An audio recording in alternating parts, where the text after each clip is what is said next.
Um, Hi Tasneem, it is such a wonderful feeling to have you on the podcast. Like you were one of the dream guests. I kept thinking about someday that I'll convince you and get you here. I've always loved the way when we worked together in advertising many years back, how you've dealt with things, how you've been calm in the face of pressure, and when you put your foot down, everybody knows that it's down. Of sorts, without managing to anger somebody else or get into a war of words kind of thought.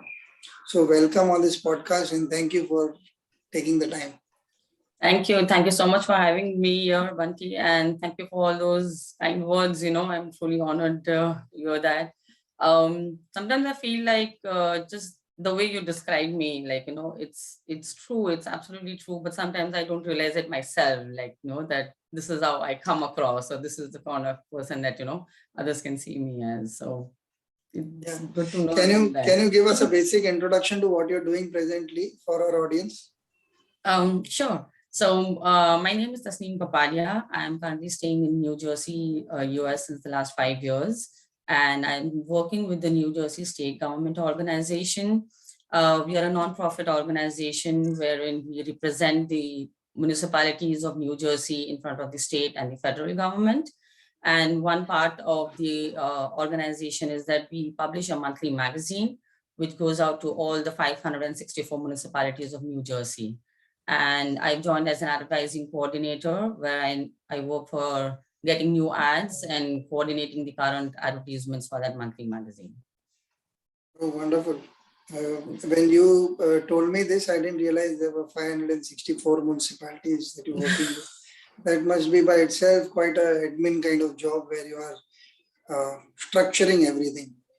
Um, to be honest, I don't really deal with the municipalities a lot because that's another team that deals with them, getting them to subscribe, and the subscription team is a different team altogether. I mainly work with the companies who would sell their products and services to the municipalities. So all of them who are dealing with the government, and so I mainly deal with the companies and organization who would want to put their ads into our magazine or put their message onto our website. So it's not more really dealing with client servicing.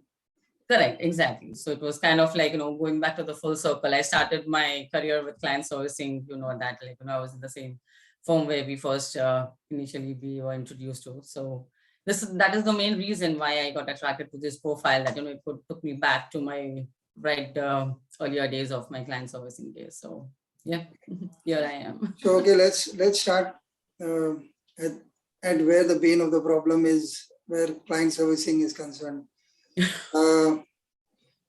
With the kind of work that you are doing presently, I'm sure there's a lot of coordination required, even with those guys who are handling the municipalities for that matter, right, or with the printing part of it, or with the advertising part of it, or the pagination part of it. right. Since I've been in the industry, I know that it's like a minor collapse of the world every time an issue comes out because there is something or the other that is not done in time, some article that has not come, or it doesn't have enough number of words, right. all kinds of things, the editor blowing the top. You may have been, you are a part of a team. Of course, there are other people handling other responsibilities, it's not up to you. But somewhere it affects all of us in a team. Right. If there is, we are all trying to meet a certain deadline in a certain way, project a certain thing.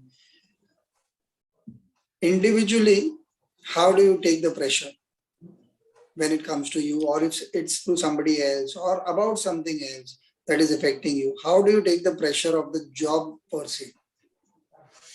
To be honest, the pressure of the work and career does come to me often, being the industry that we are in. But right now at this particular stage, or this particular profile that I'm currently doing, it's a lot different also. It's similar, but different a lot ways from the profile that I was doing earlier. Mainly the reason is that this is a monthly publication that we are doing. It's a magazine which caters to a niche audience. So again, my advertisers and the companies who want to put their message into our magazine again is very specific audience, and I'm not really reaching out to the masses, So that's the first thing where the pressure does mellow down a little bit on its own, because then I'm not dealing with the masses. There are only a certain number of companies who deal with the government. So I think that helps a lot, to bring that down. And then the second thing over here, what I've seen, I believe it might be the different market that I'm dealing with now, but I think they do take the deadlines and everything a bit more seriously, so because it's a monthly publication, we do have the deadlines well in advance, for the ad copies and the artworks to come in. And I've seen over here, I've experienced that, the advertisers and clients over here take those deadlines very seriously. They themselves take that as a responsibility that, I have to send this by this particular date. So to be honest, the kind of pressure that I had during the OBCC days, that was the consumer advertising days, is a lot lesser in this particular profile, and then again, because the number is less, the number again is less. So, and then they understand the responsibilities themselves. So I do have a lot of advertisers calling me up on the day of the deadline saying I will be sending it to you today. So, just wait on, I'll be sending it to you by the end of the day. Which I feel like, I do always remember those earlier days where we are always rushing and telling this is when we need it, or it was the other way around, to be honest. At that time where I was supposed to send the artwork or an ad copy to a magazine, I'm running late because a lot of other things, a lot of other factors are involved. So yeah, I think all that is there. But coming back to the main question, I feel which you're saying that about how do I handle the pressure, I just try. I want to interrupt here. Is that an Sorry. ego rush? Is that an ego rush that somebody else is now having to look at their own part of the deadline instead of you having to look at it? No, to be honest, no, not at all. I don't have that ego thing coming to me at all. I feel that it's just that I feel happy that they understand how these things work, and they kind of take that thing seriously. They take that as their own responsibility, that they are supposed to send to us within this time frame. Of course, I'm not saying there are no delays, or there are not certain times where somebody wouldn't send it and I have to chase that person. Of course, there are certain clients like that, and there are certain situations like that. But at least when majority of the times, when your advertisers and when your clients understand it themselves, it takes down your pressure a lot. I don't really have to chase 10 people every month, when my magazine is going for printing. If I just have to chase one or two people, it's very easy, and then of course, with the technology and everything, you have a lot of ways to reach out to them and drop messages and everything. And the main thing again over here is that my management and my team over here support me in that way. This is how it is. You can only chase them to at this number of times, or at this particular date. After that, if not, then we can't really help it. But in the last 1 year that I've been with the magazine, I think it's been fortunate that none of the advertisers have missed a deadline or something. We didn't really have to push back our printing dates and everything. And with the magazine, the whole process of running two proofs also helps. We do have that much time. Of course, we also do have that much time wherein your first proof is running, the second proof is running. So if still something needs to be done at the last minute, we do try and accommodate as much as possible. So this is interesting. A lot of questions ran in my head, but the one that has stayed with me. Okay, you are also a working mother. So since this pressure does not get to you, how does that one get to you? How do you manage the difficult equation of staying professional, irrespective of the pressure being reduced? I think work life with itself brings a bit of pressure in terms of you got to deliver the goods at all times. right. As a mother, one, I think whatever I've known of you or whatever responsibilities you picked up, I've always found you taking it very seriously. Like it's not one more thing in your life. It's always the important thing. Because last time we spoke when you were in India, I think quite a few years back, I remember we were talking about kids, and you did say that you were still struggling to get the second kid um, a little more aligned to proper things that you wanted to do. Something of that sort. I don't remember clearly what was happening then. But how do you manage the pressure of home and work in your own particular way? Mhm. Um, so again, this particular thing again is very, it does, there are times when, when it's very difficult to balance the home and the work. That's something that, each working mother would relate to.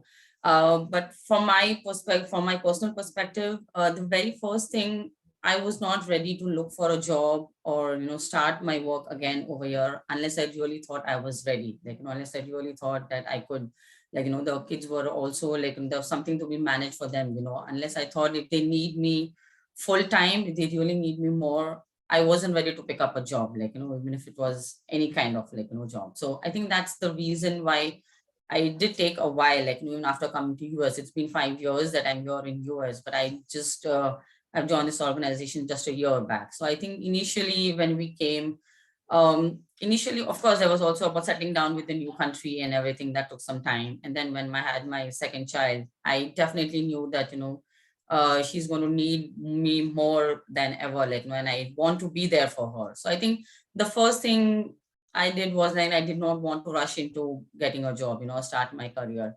Though at the back of my head, I did realize, or I know that, it was happening, that the break in my career was getting longer. I did realize that, the longer I stay without a job, the more difficult it's going to be, to get back into into the field, or, explain that gap into your resume. Because come on, this is only me, but I know there are a lot of other women who do start working within 2 to 3 months of delivering a child, so there are people who have done that. So it's not something that it's impossible, but knowing the person that I was, I didn't want to rush into it. So that's the first thing, that, I didn't want to rush into it.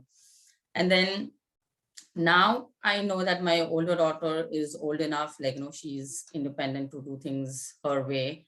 And she definitely understands the same thing. She understands that, if mama is working, that, she needs that much time to herself. And once she's done with her work, she will definitely attend to me, and she'll spend time with me and everything. So I believe that that really helps a lot, when your child is understanding that much, and she's very supportive.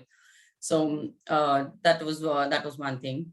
Then again, I was more worried about my younger child, because she was still not ready for school and everything. She was still very young. So I think last year, I realized that, she's also slowly getting started, reaching that age where she can start preschool, and, she's ready to socialize with other kids and everything.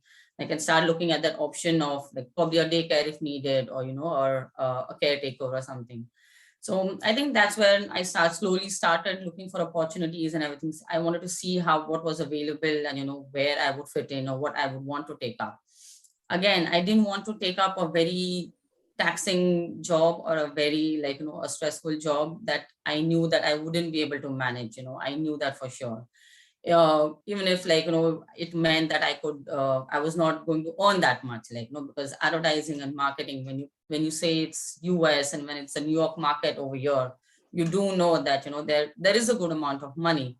But then I also knew that there's also going to be a good amount of pressure that comes into it, which I was not ready to take in. I was not ready to settle down, and even if there was a big support of my husband as well. I mean, my husband was saying, go for it. If you think you want to do this, you're getting a better opportunity in New York, or, some other place. If you want to take that up, go for it. We'll figure something out, the kids and everything. I'll try and help you as much as I can.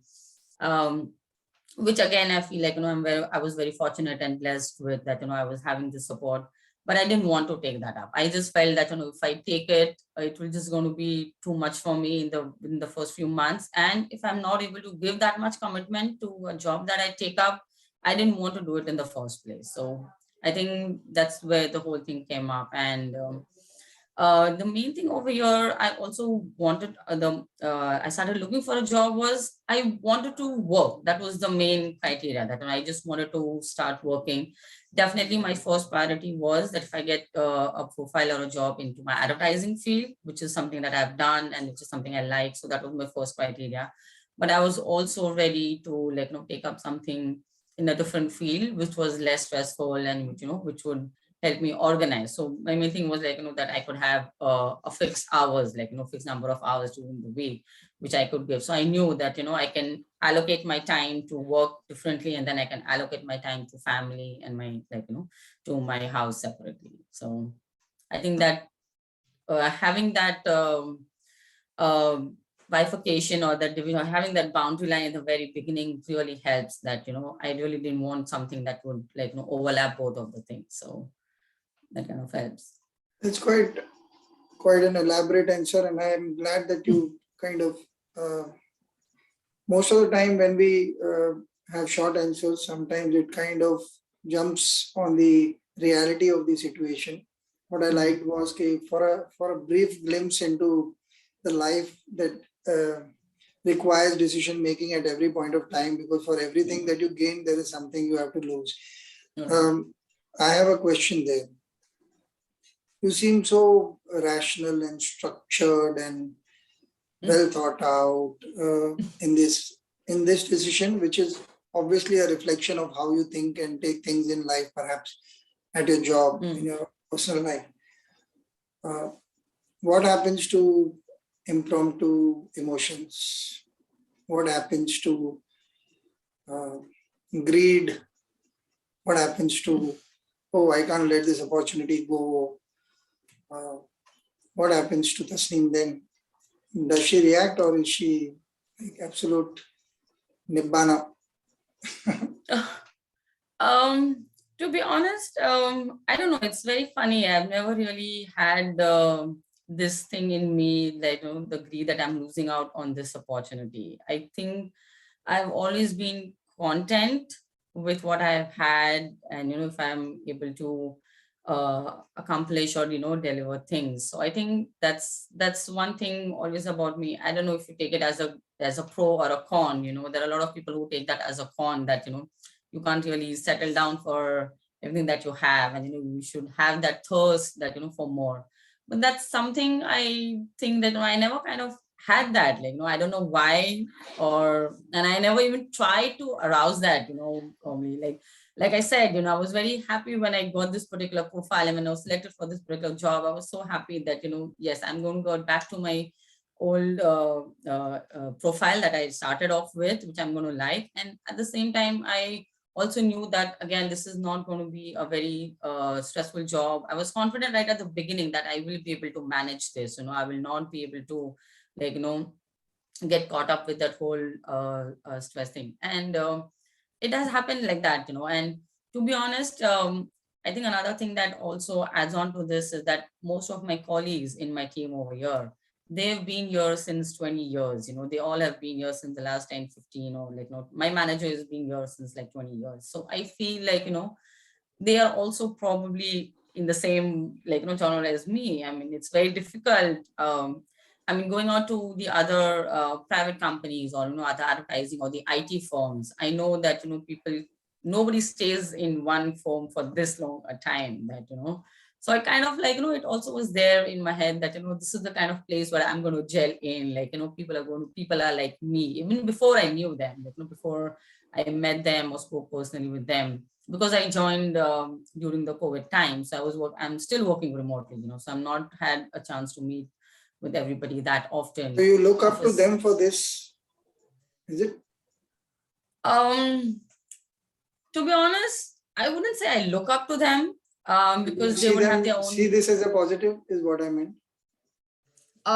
In one way, yes, but then there are a lot of sometimes I also do think that why, like, what would be the reason where they're still here. They probably didn't want to look for an opportunity anywhere else, or they had some other, like, issues or factors that didn't let them, like, so. But I feel that's a different a separate conversation. I've still not had that conversation with anybody, like, personally per se. I feel like, still some time I build that rapport with everybody, go to, like, meet everybody personally.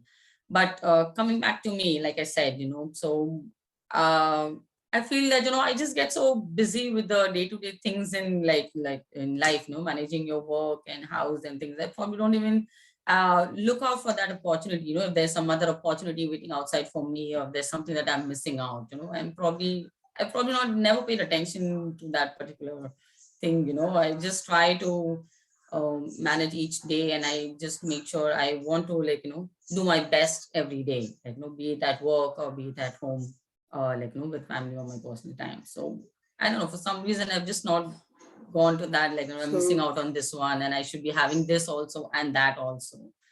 So yeah, I'm I'm just coming to probably that. I'm coming to that. Mm.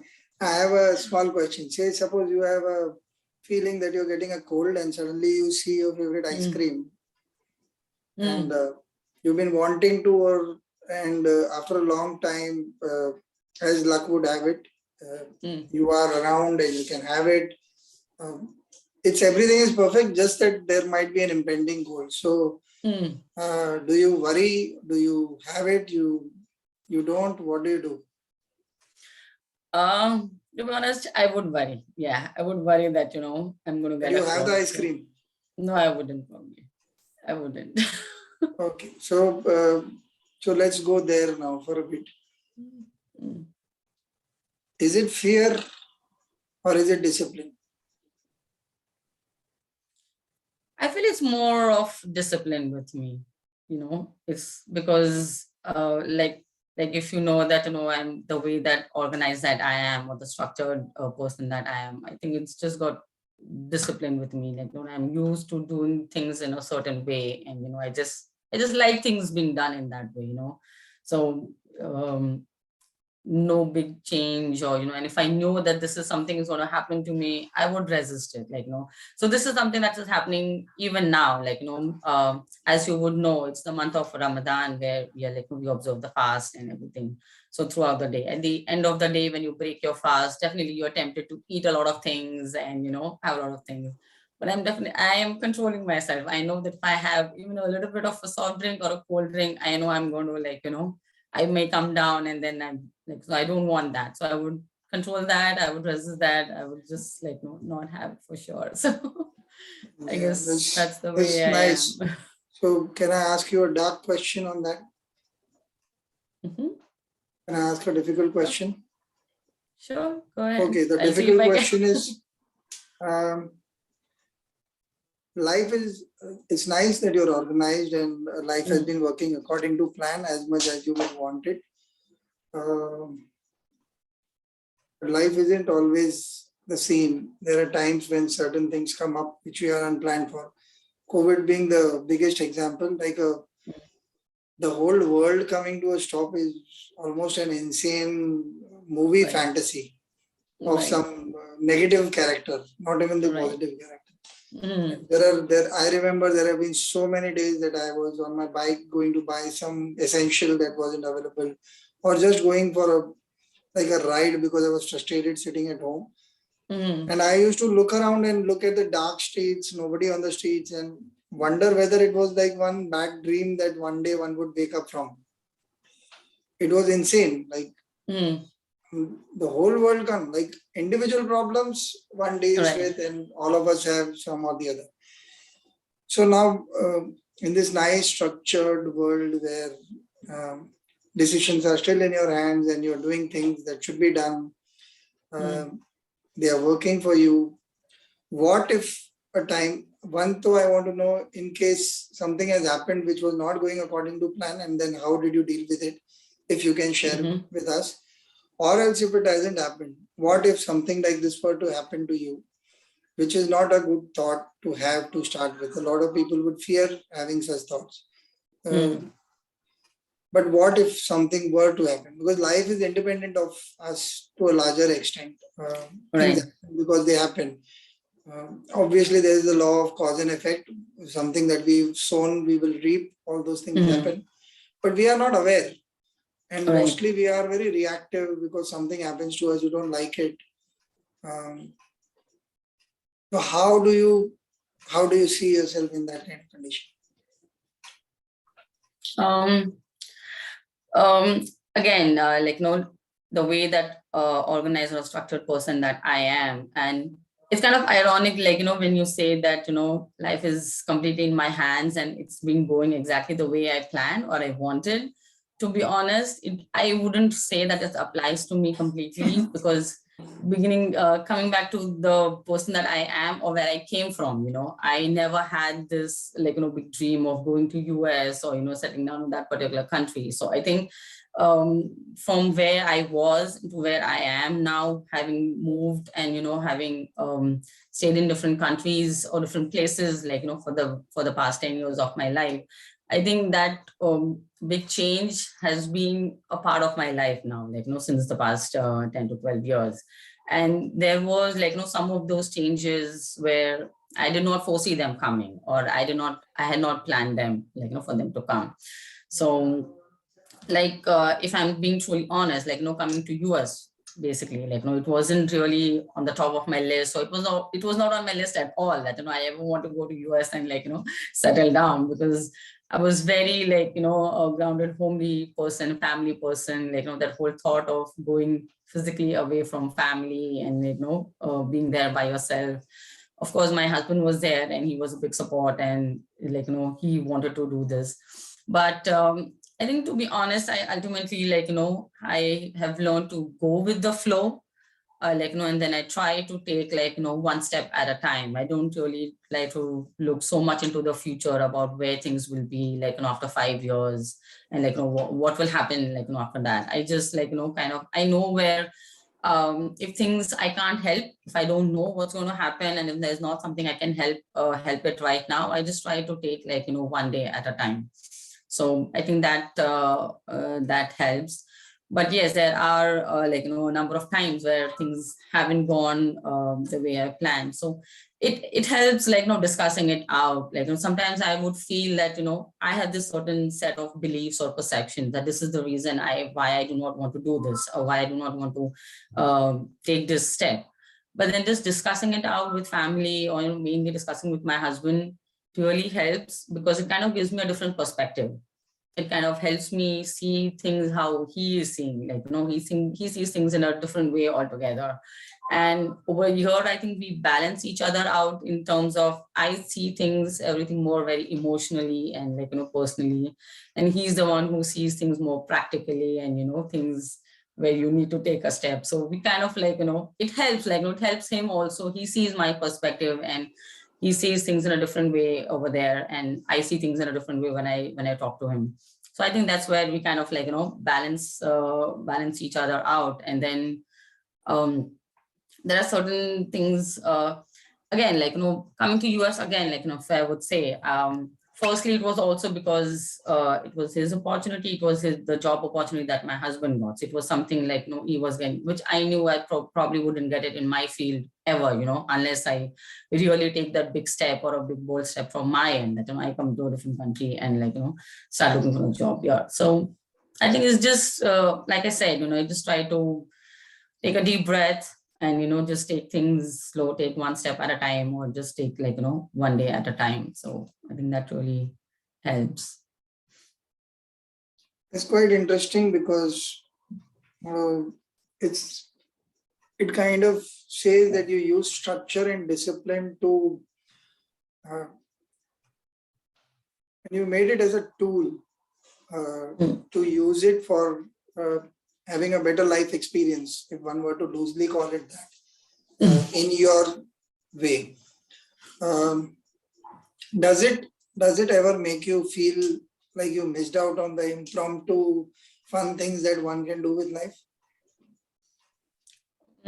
Yes, I do. To be honest, there are times where I would feel that, yes, I do miss out on taking decisions impromptu or doing some things impromptu. But I've just not been able to do that. Even if I were to tell that, okay, next time something like this happens, I will take this impromptu decision, and I will go for it. I will do this. But when that time comes, I just go back to being that, very logical, structured person that, if I should really be doing that. So I think it does come down where probably sometimes I do think too much before making that decision, and sometimes the time would pass when I was supposed to take that decision. So it does happen. I think I do miss out on these opportunities, but the very fact that I'm not able to take that step, I just don't do that at that particular moment or time. I just don't probably feel that I missed out on that. I just kind of settle down with this, that at that time I felt like doing this. and this is what I did, and this is ultimately me. I know that this is who I am. This is what I would have always done, even if I was like 5 years ago me, or even 5 years from now, this is how I am, and I would do things this way. Okay, so this all seems so nice and perfect. I'm sure there are things that you don't do well. What are the things that you struggle with? What are the things that you find when life throws at you and you're really not up for it and you're unable to, in a way, manage the situation, because your entire structure is managing things in your head. So when Right. you are unable to manage it, how does it work in your case? So how does it work in my case is that a lot of times I would just keep it within me. It would just be like, inside me. And then there would be like, one of those days where there would be an outburst, and, everything from the past few weeks or months would come out like a volcano. So I think that's how I am. So I think my family also knows that about me by now. My husband knows me very well, that, and he will try and tell me that, if you feel something, just tell me at that time, tell me at that moment. Don't keep it within you.